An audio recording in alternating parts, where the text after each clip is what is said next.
نجح فريق الهلال الأحمر السعودي اللي بيتواجد في الوقت الحالي في مدينة غازي عنتاب التركية اللي شهدت الزلزال في إخراج امرأة حامل حية بعد قضائها 5 أيام تحت الأنقاض.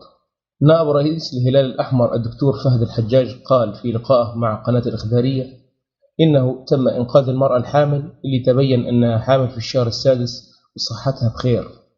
وأضاف الحجاج أن المرأة تتلقى الإسعافات من فريق طبي تركي. وأكد الحجاج أن المرأة بقيت تحت الأنقاض مدة 5 أيام حتى تمكنوا من إخراجها، لافتا إلى أن المشاعر صعبة في ظل وجود أشخاص كثيرين بانتظار أخبار عن عوائلهم وأقربائهم.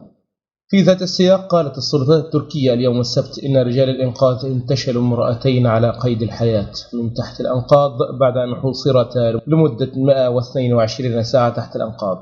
تجاوز عدد القتلى حتى الآن 24150 في جنوب تركيا وشمال غرب سوريا، بعد يوم من إعلان الرئيس التركي رجب طيب أردوغان أن السلطات كان ينبغي أن تستجيب على نحو أسرع للكارثة التي وقعت يوم الاثنين الماضي. تعمل فرق من عشرات الدول المنقذون ليلا نهارا وسط أنقاض الآلاف من المباني المنهارة لانتشال الناجين المدفونين تحت الأنقاض وفي درجات حرارة شديدة البرودة. ويدعو المنقذون لالتزام الصمت على نحو مستمر لإصغاء السمع والتقاط أي أصوات ناجين من تحت الركام.